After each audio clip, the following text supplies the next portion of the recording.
Buenos días, un gran saludo a todas y Bonjour, todos los que nos están viendo. Hoy je vous les salue damos la à tous. bienvenida para el segundo On vous donne la retrato de la bienvenue serie pour le Retratos de deuxième Espacios Resiliencias Habitadas. portrait Hoy es d'espace turno de de résilience Barcelona y habitée. para ello Maintenant, tenemos c'est con le tour de nosotros a Clara Barcelone. Et Nubiola. pour cela, nous avons Clara Clara es Nubiola. diseñadora e Clara est ilustradora, nacida en dessinatrice. Barcelona de hecho. Elle est En née su à práctica Barcelone. artística, ella insiste en la reivindicación de lo Elle cotidiano y revendique hace le de la quotidien. ironía y del humor Elle sus outils de ironise. trabajo, Elle tanto fait de como la l'humour, tinta, el ses papel y la outils du pluma. travail. Clara Donc le también es papier, una exploradora por convicción, par una caminante exemple. asidua y, como ella misma lo dice, huye de las verdades absolutas o de las Comme teorías elle dit, infinitas y elle prefiere acercarse al paisaje desde la s'approche du interpretación directa, paysage desde la duda abierta. Bienvenida, Clara. et Muchas on gracias. donne la bienvenue à Clara. Buenos días. Bonjour, merci beaucoup Nancy. ¿Qué tal, Clara? ¿Quieres hablarnos un poco de lo que vas a presentarnos Comment hoy, allez-vous, el retrato Clara? de Est-ce que vous Barcelona? voulez nous parler de ce que vous allez présenter aujourd'hui, du portrait de Barcelone? Oui, avant tout, je voudrais vous remercier. Merci de m'avoir invité à être entre vous. Je voudrais tout d'abord, après nous parlerons, vous et moi, je voulais introduire ce que vous allez voir dans les prochaines 13 minutes. J'ai préparé une vidéo des différents travaux. C'est un travail que j'ai réalisé sur la ville de Barcelone, mais pour moi, c'était intéressant de le scénariser. Je vais vous présenter un petit film dans lequel vous verrez deux projets, ainsi que des personnages qui vont vous introduire dans la narration de ce que vous verrez. Je voudrais vous dire que pendant les premières minutes, il n'y a pas de son. C'est un film muet. Et ensuite, Nancy et moi, nous allons introduire des explications et à la fin, nous allons commenter ce que vous avez vu. Merci. Parfait. On commence. On démarre le film.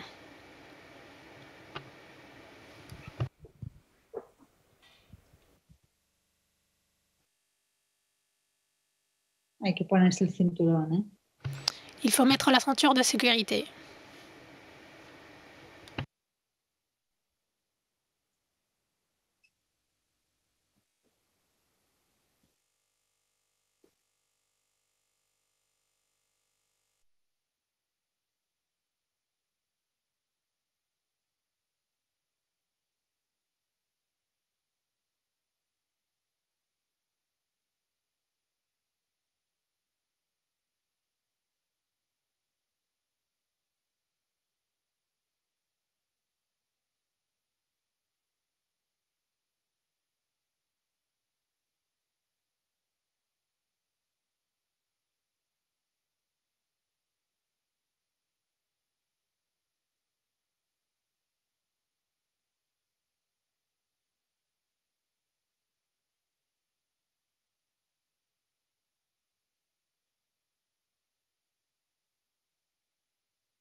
Clara, no te estuvimos escuchando esto. Clara, on ne vous entend pas. Est-ce que vous pourriez recommencer, s'il vous plaît? Oui, je l'imaginais, il n'y a pas de problème. Est-ce que vous m'entendez maintenant? Oui, oui, parfait. Est-ce qu'on remet en arrière la vidéo? Non, non, pas du tout. Non, je ne voulais pas que le silence soit trop long. Je voulais juste commenter ces slides et je commentais un peu les quartiers. D'accord, vous voyez, oui. Ce sont des gens qui essayent de s'échapper de la contemporanéité. Oui, c'est provocateur.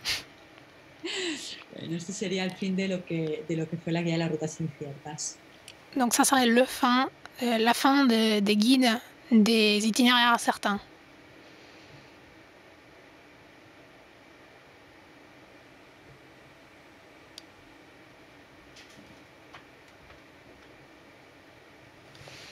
Muchas gracias a las señoras.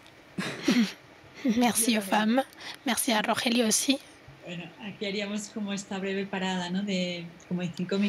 Donc on va faire une petite pause de 5 minutes pour introduire le prochain projet. Donc on a en 2011 avec Barcelone et en janvier 2020, il est vraiment actuel. C'est un projet, je voulais l'expliquer brièvement pour que vous compreniez le contexte. C'était un magazine de voyage, mais c'est fictif. Le format a été expositif et ce que j'ai fait, juste un petit modèle pour reprendre l'idée de le fait qu'on idéalise les voyages avec les magazines. Maintenant, on a d'autres formats pour idéaliser des paysages, des territoires, mais pour moi, le magazine était un peu l'origine publicitaire de ces paysages idéalisés.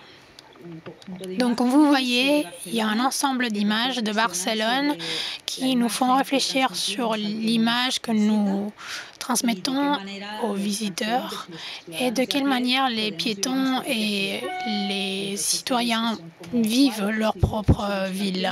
Donc, il y a des illustrations, il y a des dessins, mais je voudrais défendre le format du magazine. C'est ce qui m'intéresse. J'ai une question très brève. Nous venons de voir ça. Moi, Rogelio m'a attiré mon attention. Le problème à Barcelone, c'est le tourisme, non? Donc, je voudrais vous demander très brièvement, c'est un sentiment répandu à Barcelone. Est-ce que c'est un personnage archétype? Oui, moi j'aime bien jouer avec les archétypes. Ce n'est pas très propre de mon caractère. J'aime bien laisser les questions ouvertes, ne pas être radical. Mais Rogelio était un personnage parfait parce qu'il y a cette sensation d'en avoir marre du confinement, du Covid, d'opérer dans ces temps si difficiles. Donc, Rogelio, maintenant, est radicalisé. Il dit que la crise est une autre. Je voulais ouvrir un débat et penser aussi à d'autres crises qui sont plus invisibles, mais qui font muter la ville sur le long terme, peut-être, mais qui sont dans un présent et qui la transforment. Donc, je voulais avoir ces petits vieux qui se plaignent de tout. D'accord, donc on va continuer avec la vidéo si ça vous va, et puis on commente plus tard. Parfait.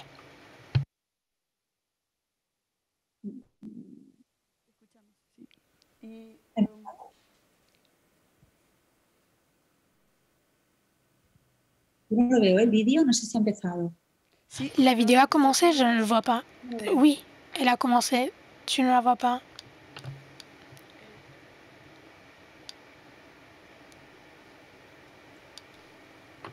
Perfecto, gracias. Parfait, merci beaucoup.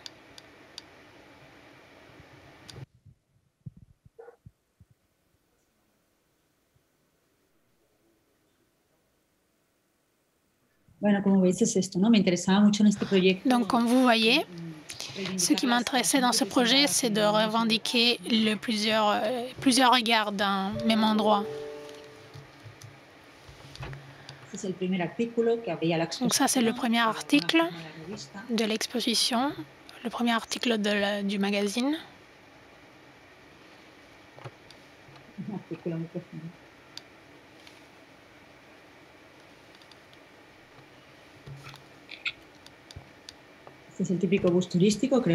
C'est le bus touristique typique de toutes les villes de l'Europe. On les a partout, n'est-ce pas? Il y a des moments de publicité.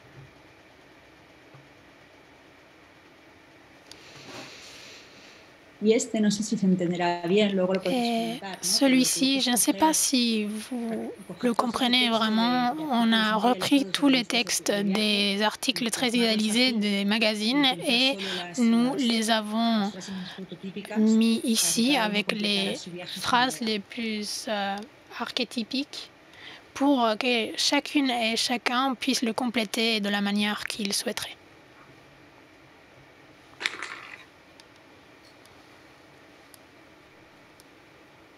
Ce sont les dames d'avant.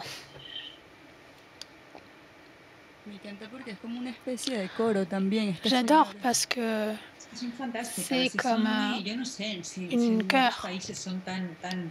Je ne sais pas si dans d'autres pays, ces dames sont si typiques. En Espagne, il y a des vieilles dames en train de tout contrôler, de tout regarder. Oui, elles sont les meilleures témoins du changement de la ville. Oui, oui, bien sûr. Des fois, je pense qu'il faudrait faire un livre avec ces regards quotidiens.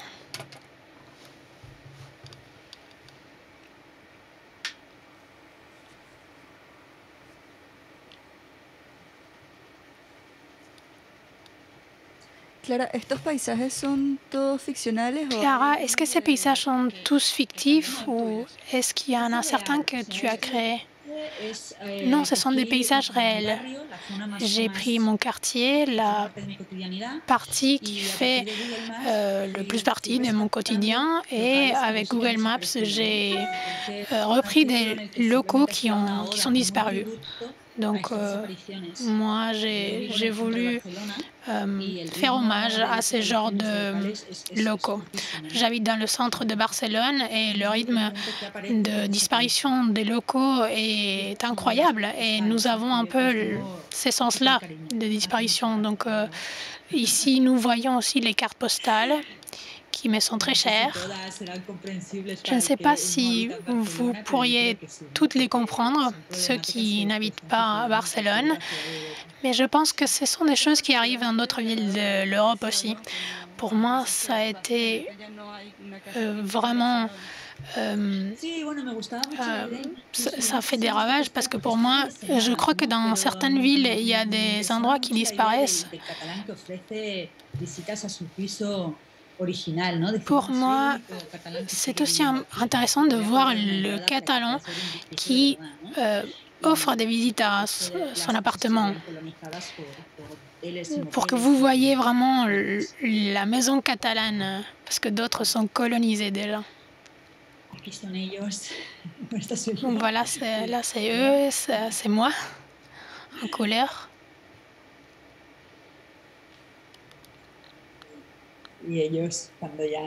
Voilà. C'est eux, après tout, ils sont plus contents. Oui, c'est vraiment un hommage à la joie, non? Quand tout se finit bien. Voilà tout. Merci Clara, merci beaucoup. C'est un travail incroyable. Cela nous permet de voir ce que tu fais et c'est merveilleux.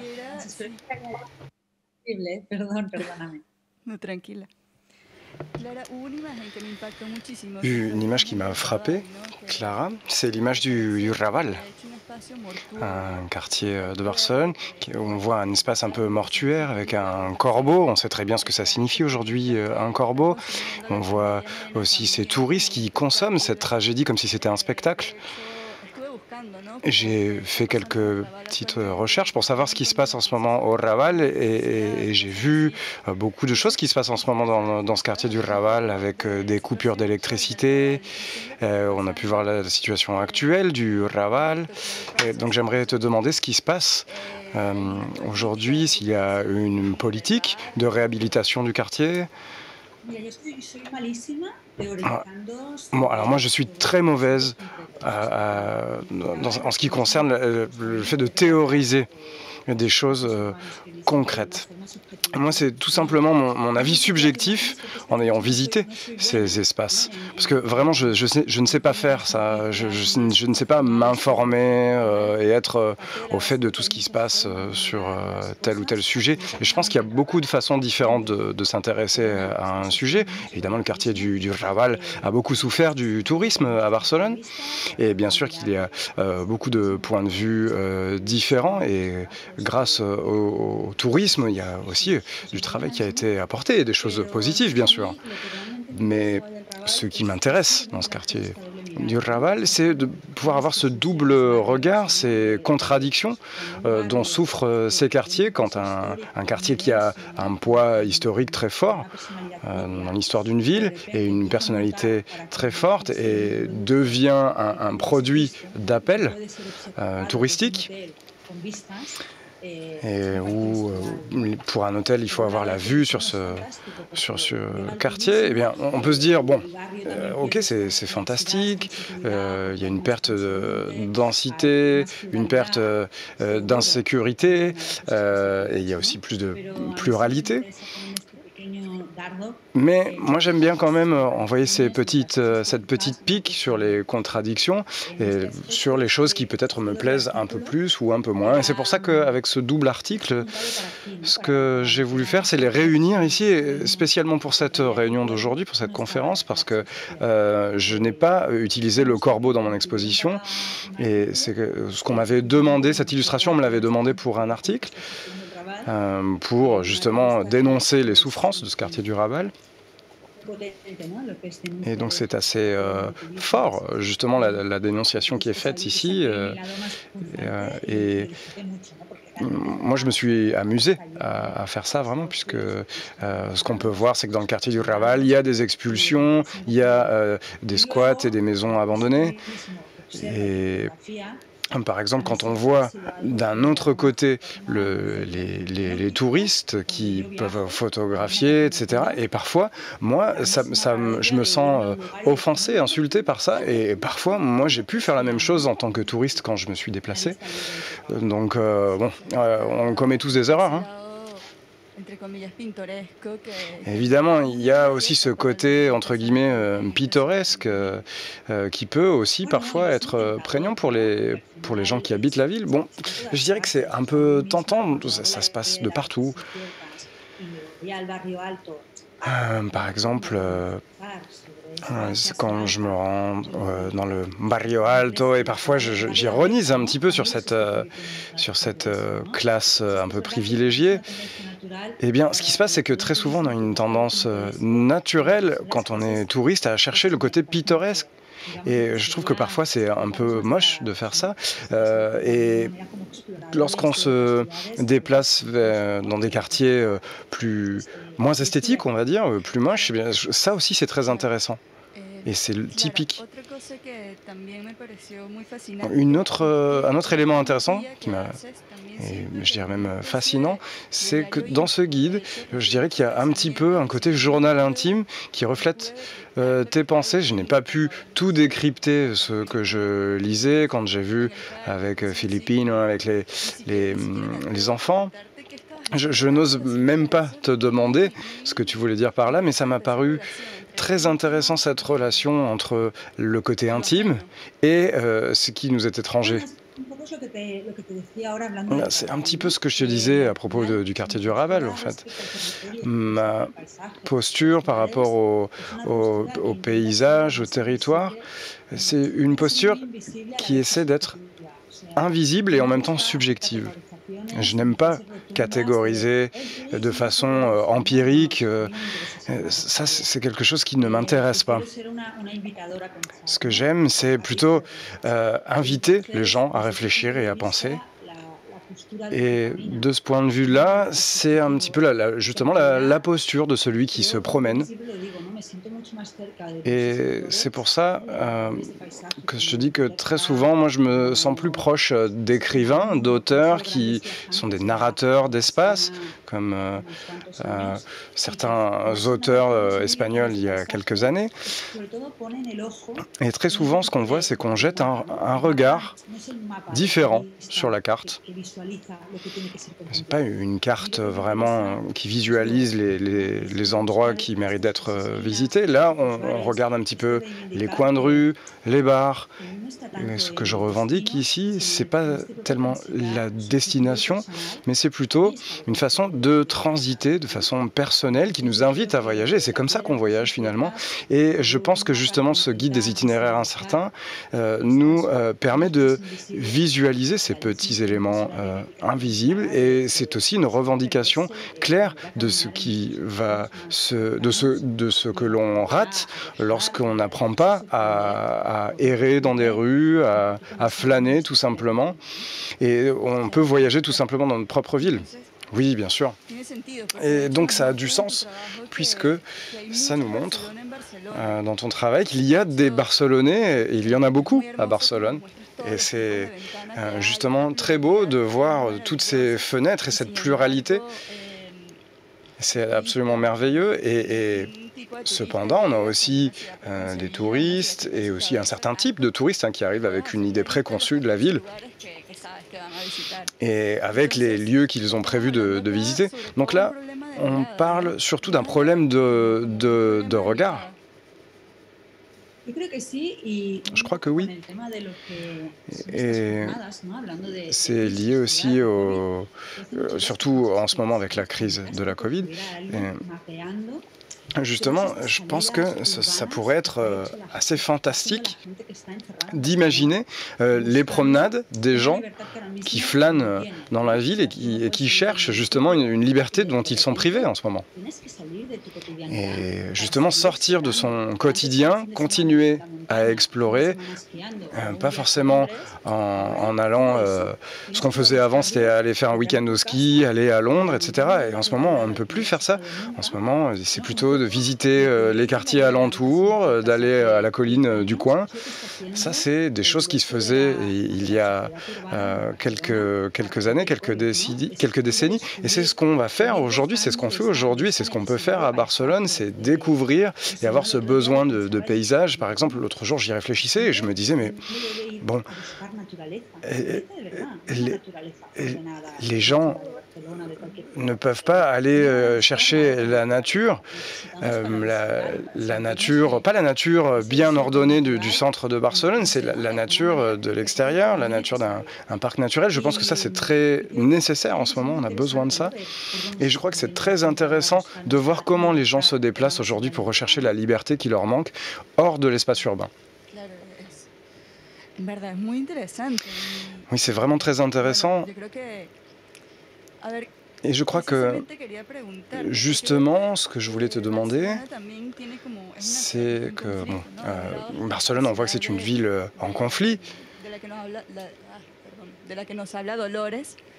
Par exemple, la ville dont parle Dolores, dans ce petit dessin animé, par exemple, ça réveille des traumatismes de la guerre, de la crise économique, etc., et qui est très affecté par il y a aussi Rogelio qui est très affecté par le tourisme, et puis de l'autre côté, il y a aussi la vision qui parle du fait que Barcelone est une ville absolument fantastique et la meilleure ville. Et justement, est-ce qu'il y a des résolutions à ces conflits, puisque en ce moment, justement, il y a des conflits au sein même de la ville dont tu parlais juste avant. Que pourrait être le dénouement de cela ? Je ne sais pas si on peut vraiment parler de dénouement.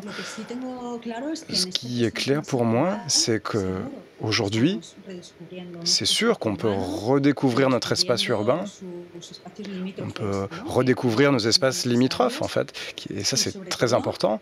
Et surtout, c'est comme ça qu'on va pouvoir changer nos priorités, notre façon de voyager, parce que, par exemple, et ça a l'air, si je vous en, ce que je vous en parle et on dirait que c'est une révélation, mais là, lorsque je parle des espaces, du guide des espaces incertains. Moi, ça fait 44 ans que j'évolue dans la ville de Barcelone.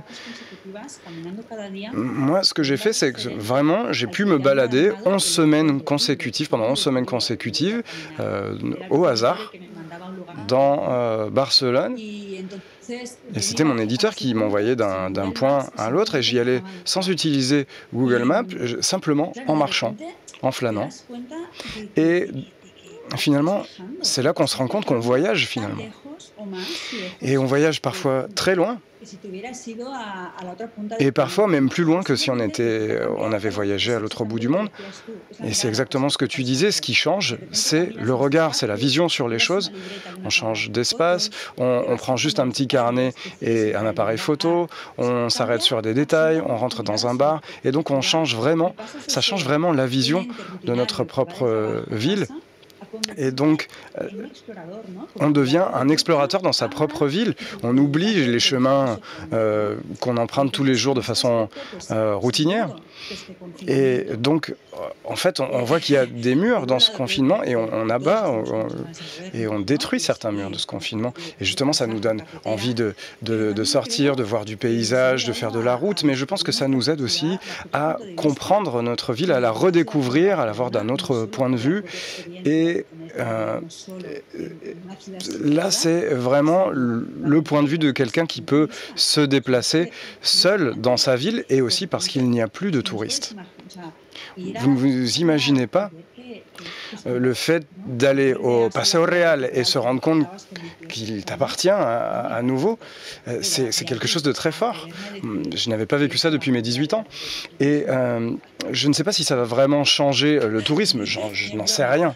Même pas en rêve, je ne le crois pas du tout. Clara, j'aimerais te demander concernant le choix de la langue dans cette vidéo. Pourquoi on présente Barcelone, où normalement on parle catalan, et nous on parle ici en espagnol, et dans le cadre d'un événement plus grand, qui est un événement organisé en France, ou par la France, pourquoi as-tu choisi l'anglais, et pas n'importe quel type d'anglais, un anglais qui est passé par Google Translate? Je crois que ça me faisait rire, je trouvais ça vraiment très marrant. Peut-être que je me suis laissé aller, et je me suis laissé convaincre, en fait. On m'avait dit que ça prendrait trop de temps d'utiliser l'espagnol, etc. Donc c'est pour ça que je me suis dit que, bon, allez, je vais prendre l'anglais. Et l'autre jour, j'en ai parlé à une amie interprète qui me disait « Mais ça, c'est un sacrilège ce que tu as fait, Clara. » Mais ça fait partie de moi aussi. Moi aussi, j'adorerais pouvoir exposer dans n'importe quelle partie du monde en utilisant cet anglais qui m'appartient, et avec Google Traduction qui finalement devient de plus en plus précis. Et parfois, ça peut être assez absurde de se retrouver au Japon, d'utiliser son téléphone et de dire une phrase, de dire « j'aimerais me rendre à telle ou telle gare », et que le téléphone permet de communiquer en japonais avec quelqu'un. Et de façon un peu absurde, je me suis dit qu'avec Google Traduction, on arriverait à former une bonne équipe tous les deux. Alors je ne sais pas ce que vous en penserez, on pourra demander au public après, mais c'est comme ça que j'ai voulu travailler. Personnellement, ça m'a paru assez fascinant parce que finalement, cette langue de Google Traduction,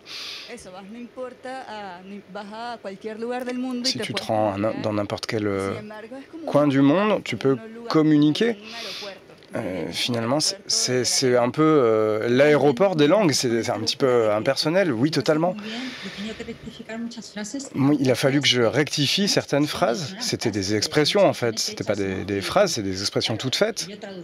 Et une fois traduites en anglais, parce que moi je n'ai pas un niveau incroyable en anglais, mais ça me faisait rire de les voir traduites en anglais de cette façon-là. Et je me suis posé cette question, de me dire, que vont comprendre les gens une fois que ce sera traduit? Et bon, sur certaines, je me suis un peu réfréné moi-même, parce que ça pouvait susciter un petit peu la confusion, prêter à confusion. Et c'est pas pareil de laisser quelque chose, un film animé comme ça, muet, que d'expliquer, de faire une explication de texte.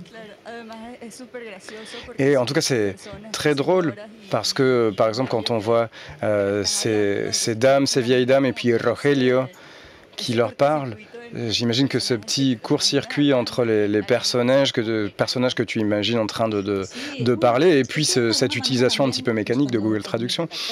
Bien, c'est vrai. Et puis quand vous m'avez contacté pour faire ce vidéo, bon, en fait j'aurais même pu utiliser un PDF des travaux que j'avais fait auparavant, mais en fait je me suis dit que j'allais m'ennuyer à vous présenter ça. Et donc que j'avais besoin de transmettre au public qui verra cette vidéo les paysages typiques de l'Espagne, avec ces narrateurs, ces commentateurs qu'on peut voir parfois qui sont dans la rue. Et moi ça j'adore, ces commentateurs de la vie réelle finalement. Et ça c'est ça qui construit une ville, c'est ça qui construit le récit, l'histoire d'une ville, qui décide ce qu'on va inclure dans une carte, ce qu'on peut exposer. Et c'est pour ça que j'ai utilisé Rogelio et cette Dolores et compagnie. Pour moi, tout ça, c'est très important. C'est important d'avoir ces gens. C'est une manière d'expliquer qu'il y a d'autres cartes possibles, il y a d'autres personnes qui peuvent nous raconter la ville, qui peuvent nous raconter son histoire et son histoire, l'histoire de son urbanisation. Et je dirais que ça, c'est mon obsession principale, entre guillemets, de savoir qui décide de la carte et de ce qu'on y met. Et c'est pour ça que ces personnages-là m'ont beaucoup aidé à ce niveau-là. Et je comprends très bien que tu travailles aussi avec des élèves de lycée, c'est ça? Sur cette idée d'appropriation de la ville. Je ne sais pas si tu travailles avec des cartes. Si tu souhaites nous parler un petit peu de ce projet, j'aimerais qu'on puisse en parler. Oui, bien sûr. Pour moi, le partage des paysages et de l'histoire de la ville, ça c'est quelque chose qui m'intéresse énormément. Donc tout ce qui a trait à la formation et aux interactions et la transmission, c'est vraiment quelque chose que j'adore. Et j'ai une façon d'exposer qui est assez peu contemporaine, puisque ce qui m'intéresse, c'est que tout le monde puisse me comprendre. Et c'est pour ça que mes collaborations avec les lycées sont des collaborations qui sont très enrichissantes. Et j'espère aussi que ce soit aussi enrichissant dans l'autre sens. Et cette année, je travaille aussi sur un projet qui s'appelle Résidence, qui existe depuis 12 ans, où on travaille avec différents créateurs qui peuvent être des danseurs, des musiciens, des artistes visuels et audio aussi. Et donc, d'établir un lieu de résidence dans une classe de lycée pendant 1 an, dans le quartier de Glorias par exemple. Et on travaille de façon très libre, j'ai carte blanche pour travailler avec eux pendant 1 an, à la seule condition d'exposer à la fin, de créer une exposition. Et cette année, ça a été incroyable, parce que ce qu'on a fait, c'est qu'on était dans une zone urbaine assez compliquée. La zone de Gloria, c'est un nœud, un enchevêtrement de rues qui s'active et se désactive depuis énormément d'années. Il y a plein de choses qui se sont passées, beaucoup de transformations urbaines. Et donc, on voulait travailler là-dessus, comme si on était dans la cour de l'école finalement. Et ce qu'on a voulu faire, c'était établir une relation continuelle et continue de l'observation de l'évolution du quartier pendant toute l'année. Donc ce sont 25 journées qui ont été résumées et chaque journée nous permettait d'expliquer un petit peu tout ceci grâce aux passants qui nous permettent de comprendre les espaces publics. Et c'est vraiment très beau. Et ils ont pu travailler, ces élèves, alors que parfois certains ne dessinaient pas et n'aimaient pas dessiner. Certains m'ont dit, mais moi je dessine pas, j'aime pas dessiner. Et qui passent dans un espace au quotidien sans même s'être arrêtés pour y réfléchir, pour se demander si c'est un espace utile, nocif, si c'est un espace qui les dérange, qui leur plaît. Alors que, en sortant justement avec un bout de papier et un crayon pour dessiner et créer un récit sur cet espace urbain, c'est complètement différent et c'était vraiment merveilleux de pouvoir travailler de cette manière. Et c'est quelque chose qui inspire beaucoup puisque ça permet aux gens de devenir acteurs de leur propre ville. Je pense que surtout à partir de l'éducation, on peut construire des villes, des peuples et des territoires beaucoup plus sains, beaucoup plus responsables. Et on peut le dire, moi je suis une défenseuse de l'esthétisme, des espaces beaucoup plus beaux. Moi par exemple j'ai cette image de Séville, on se dit waouh, qu'est-ce que c'est beau. Et si on voit ce qui est enseigné de l'esthétisme par rapport à tout le reste, tout ce qui a été construit, qui est la ville d'aujourd'hui, et ça, on ne prend pas ça en compte. Et ça, c'est une partie qu'on ne peut pas défendre en termes d'esthétisme, et ça, c'est quelque chose que je trouve qui m'atterre totalement. Pourquoi quand on parle de ville, on parle seulement des centres-villes historiques. Bon, là, on pourrait partir dans un débat philosophique, hein, et je me lance toute seule. Et ce que je peux voir aussi, par exemple sur la carte postale qui montre le thermomètre, où on voit les personnes, les habitants, les locaux qui sortent avec leur manteau, alors que les touristes, eux, sont en maillot de bain presque. Eh bien, cette image de la ville, de la plage, où les gens... Et finalement, c'est très différent de ce qui se passe au quotidien dans la ville. Oui, c'est vrai, et surtout une ville comme Barcelone qui a une côte. Nous, les habitants de Barcelone, quand le printemps arrive, on a vraiment des hordes de touristes. Et on se demande, mais qui t'a expliqué que Barcelone c'était ça? Et c'est un petit peu de l'arnaque pour eux. C'est vraiment très curieux, il y a une espèce de décalage spatio-temporel. Et on a l'impression que les gens arrivent à Ibiza, et c'est la même chose pour Ibiza, et je n'ai absolument rien contre Ibiza, parce que je ne veux pas donner dans les préjugés, mais c'est la même chose pour eux. C'est très curieux de voir ce qui se passe. Mais bon, je crois qu'il y a eu un boom qui nous a permis de tous pouvoir nous déplacer facilement et pour pas cher. Et je suis convaincu qu'on va modérer cette façon de voyager. Et c'est sûr qu'on va pouvoir comprendre les paysages de façon différente. Et que ce ne soit plus un produit de consommation, mais plutôt un produit d'agrément. Personnellement, ça ne me fait pas plaisir de me balader dans Barcelone, mais je préfère aller, par exemple, si je vais à Paris, je préfère aller dans des endroits qui ne sont pas touristiques, où je n'ai pas à faire la queue, parce que l'expérience qu'on m'offre ne m'apporte absolument rien par rapport au fait de me déplacer ou de me balader dans une rue déserte, même si ces rues sont plus moches parfois. Bien sûr. Clara, une question par rapport à la résilience. puisque ces portraits d'espace s'inscrivent dans la résilience. Pour nous, le geste de s'approprier de la ville, de la dessiner, de flâner dans la ville, c'est un geste de résilience, c'est ta manière de résister. C'est ce que j'ai à donner, non? Est-ce que tu trouves des gestes de résilience dans la ville en elle-même, des petites choses à des mouvements citoyens énormes? Quelque chose que tu aimerais nous raconter? Je ne sais pas. Particulièrement, les grands mouvements me semblent très intéressants, mais ça ne m'intéresse pas. Ce qui m'intéresse, c'est les petits mouvements. Qu'est-ce qu'est la résilience dans une ville aussi grande de Barcelone?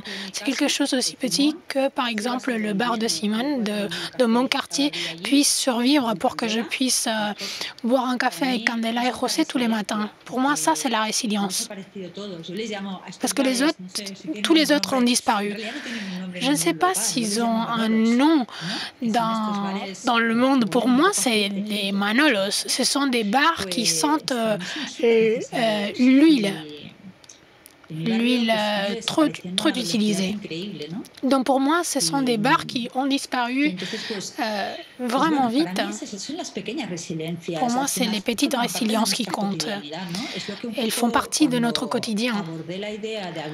Quand j'ai parlé de l'idée de cette crise de résilience, j'étais intéressée à penser qu'une ville est faite de tensions. Ce sont des tensions permanentes et qui font que la ville change à chaque minute, chaque jour.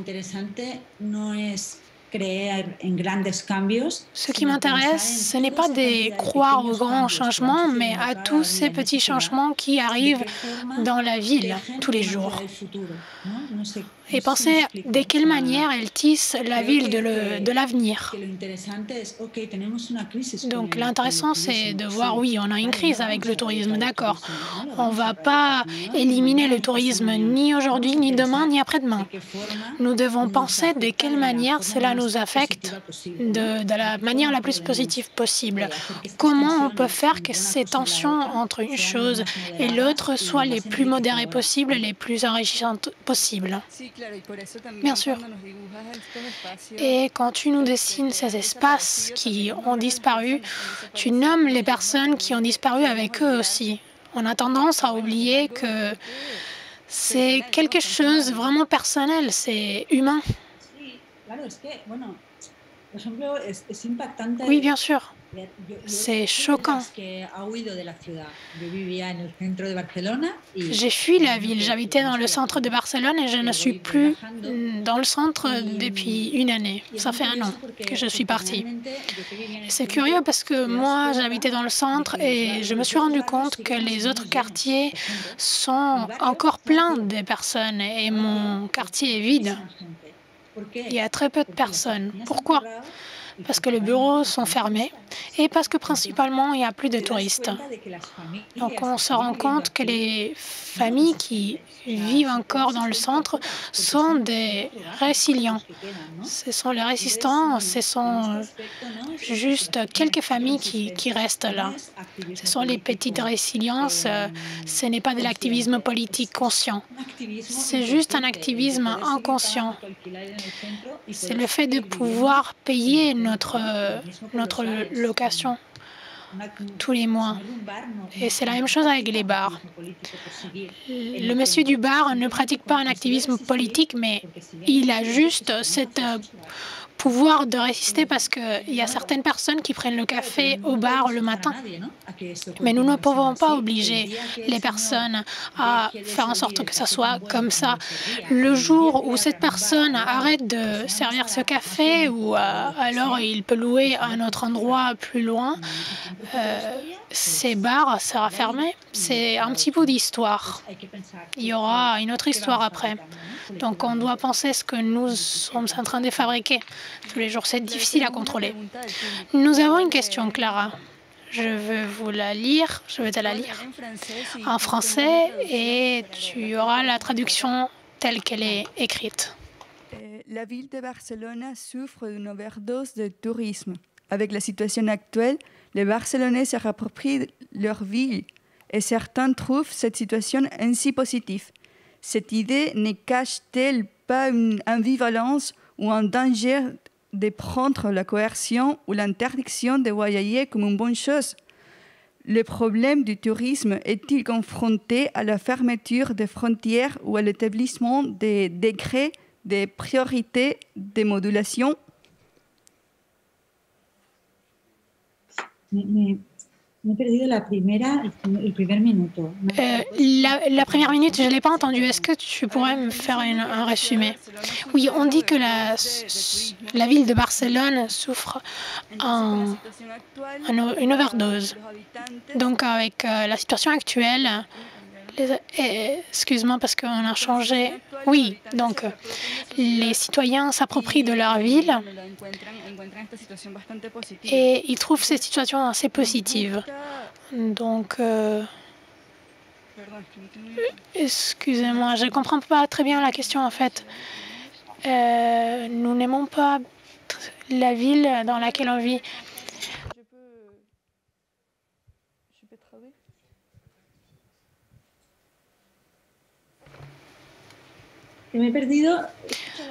Oui, en fait, je n'ai pas entendu la question, j'ai eu l'explication. Donc, en fait, c'est qu'est-ce que tu penses de la ville dans laquelle tu habites? Actuellement? Oui.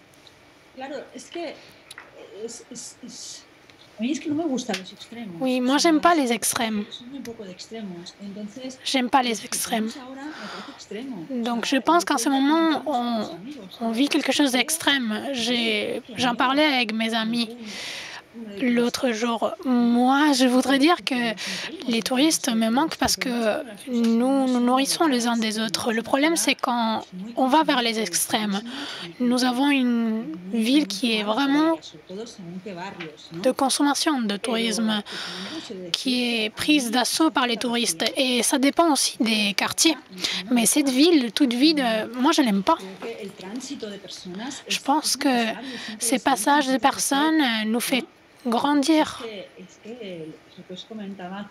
C'est ce que je disais tout à l'heure.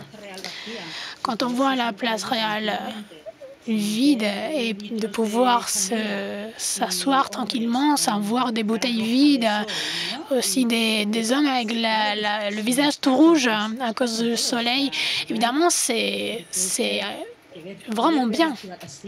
Pouvoir voir la ville comme ça et pouvoir en profiter de cette manière devrait nous faire penser et nous faire réfléchir parce qu'on n'a pas arrêté de réfléchir par rapport à la ville que nous voulons construire.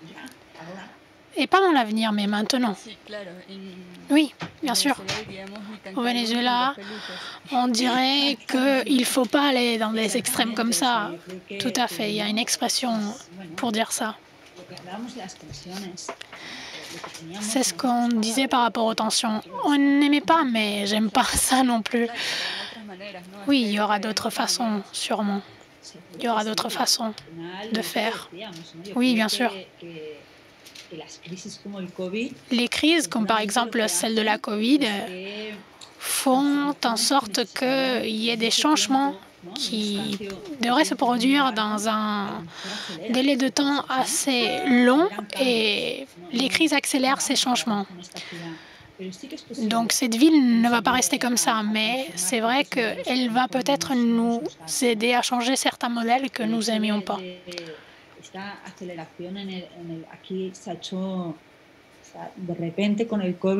Donc soudainement, avec la COVID, nous avons construit beaucoup de pistes cyclables. Il y a beaucoup de personnes qui sont vraiment qui n'aiment pas ça parce qu'ils trouvent que c'est moche, mais d'autres qui aiment vraiment les pistes cyclables. Donc voilà, ça a créé une situation, mais c'est une porte. C'est une porte pour donner une organisation à la ville, pour promouvoir une autre façon de flâner dans la ville, donner plus de protagonisme aux piétons, mais cela demande du temps de bien faire. Donc il faut donner une opportunité aux choses qui apparaissent dans la ville. Bien sûr.